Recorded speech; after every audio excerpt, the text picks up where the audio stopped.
Hello, everyone. Welcome to the Death by Disney podcast. I'm your host, Adam, and I'm trying to watch all Disney movies in not a chronological order, but like all Disney movies and review them.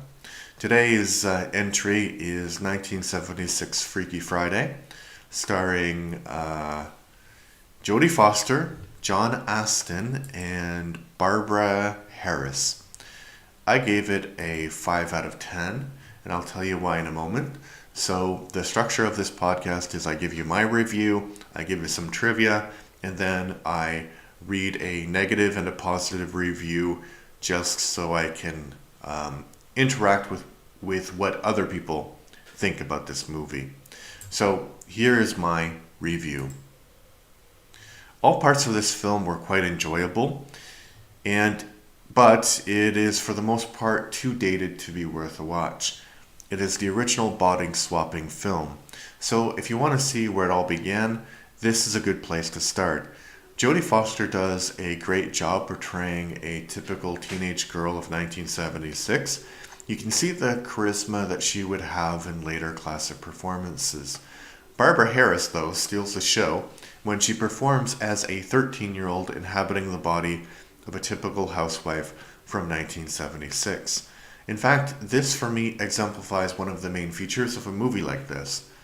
That is to say, the adult actor or actress can have a much more enjoyable time portraying the wild and frenetic energy of a teenager, whereas the child actor or actress must be far more restrained. It's also a surprise to see Gomez Addams, that's John Astin's most famous role, as a straight man. That feels like a waste. I mentioned before that it's a dated movie, but I think it would have felt dated when it came out as well.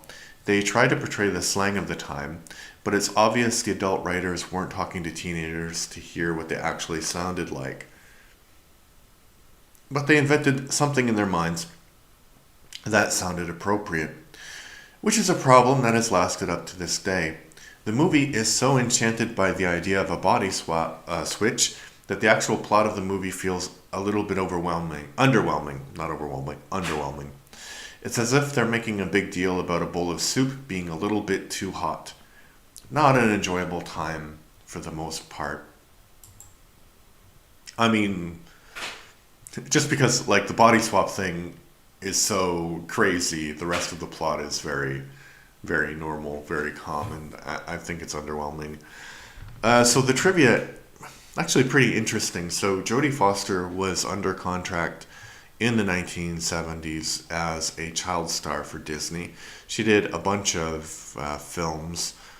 This one, Candle Shoe, one called Napoleon, and something where she almost got killed by a lion. So she was under contract to this one, and George Lucas, I guess, wanted her to play Princess Leia in Star Wars. So they approached her mom, and her mom said no because we have this contract with Disney. So it's interesting to think what that franchise would have been with Jodie Foster. I think it would have been better. I like Carrie Fisher, but Carrie Fisher, like, think about what other roles Carrie Fisher has had or had when she was alive, and only other one. Maybe it's just my ignorance about her career, but only one other comes to mind, which is the Blues Brothers. Great part in that, but yeah. So I think, yeah, I think it's weird because I think Jodie Foster would have been better, but I don't think Carrie Fisher did a bad job. She did a great job. It's an iconic role. So, but I think that Jodie Foster had like a far, far, far more iconic role later in Silence of the Lambs. So I think that she would have managed that. But, it all depends on what George Lucas would have done with her because she was a child at the time and Carrie Fisher was an adult. So probably easier to push back on George when he said some crazy dialogue, which is what Harrison Ford did. But even though Star Wars is technically a part of Disney, I probably won't be reviewing the actual Star Wars, the first couple of movies anyway, or the prequels because they weren't part of Disney. Maybe the sequels? We'll see. Okay, now let's talk about a negative review. This is 3 out of 10, titled A Child Has to Be Childish. Playing a prostitute and taxi driver, Jodie Foster became a star in 1976. So I suppose she was forced to do a bunch of commercially interesting children's films afterwards in order to restore the American routine. A child has to be childish. I believe that's how this completely unnecessary movie arose. The plot synopsis implies a moral message. Mother and daughter suddenly change bodies on Friday the 13th by wishing at the same time to become the other one. I read that in the TV guide and prepared for a little sentimental comedy to tell me how equally hard schoolwork and housework are. Surprisingly, the moral aspect was there, but so badly presented that it won't make a single child think about what it has seen.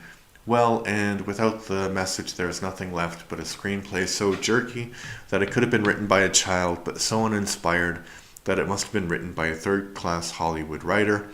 Also, an ashamingly bad actress called Barbara Harris, a boring, predictable plot, and a sitcom-like camera. Unfortunately, there are less funny moments than in a 20-minute sitcom. I'm a great fan of Jodie Foster, and this film is her very worst. I didn't get the person's name because I think that review is a little bit creepy. Jodie Foster. Why is it creepy? Because Jodie Foster wasn't famous because of Taxi Driver. Jodie Foster was famous because of her roles in Disney films.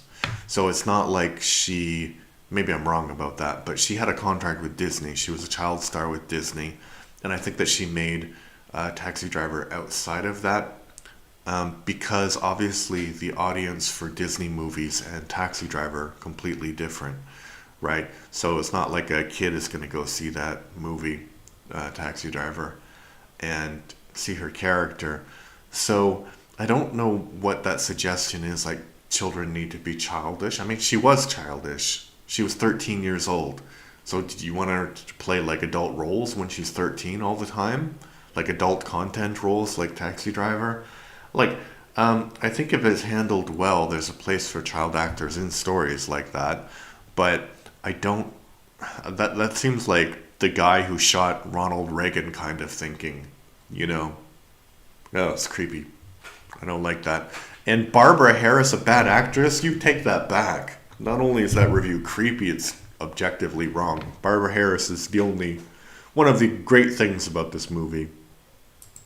Okay, what about somebody who actually liked the movie? 10 out of 10. This and the remake are good. No 2003 version for me, please. Disney has this movie released in 1976, and the name of it, Freaky Friday. This is a very original film from the good folks at Disney. Here, for one day, two people happen to switch places. And thanks to this, many shows, mostly from the Disney properties, often follow the same format on at least one episode, such as 8 Simple Rules, etc. Actress Jodie Foster was offered... Oh, okay. So I see what I did. I put the trivia later. So it's interrupting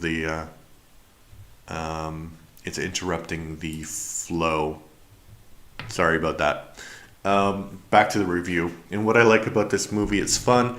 I mean, with a name like Freaky Friday, why wouldn't this be fun, huh? Also, I recall seeing this on the old Disney Channel back in 1997, and I've seen a remake on ABC in 1995, I think, and both movies are great. However, even though I've seen the 2003 edition, that is nothing like the 1976 and 1995 editions that Disney has released. Freaky Friday, a fun classic. Hey, I've written this on a Friday too. How ironic. And that's from Seth M172. So, yeah, this movie was remade in the 90s, and then it was remade in the early 2000s starring Lindsay Lohan, I believe, or someone else. And Susan Sarandon or Sally Fields? I don't know. I'll watch that movie. later, I believe. Anyway, what did you think about Freaky Friday, the 1976 version? If you watched it, did you like it? Did you not like it? Do you have creepy feelings about Jodie Foster when she was a child? Maybe keep those to yourself. Yeah, keep them to yourself. Anyway, that's been my podcast episode for today. Please leave a like, subscribe on any podcast apps or YouTube itself.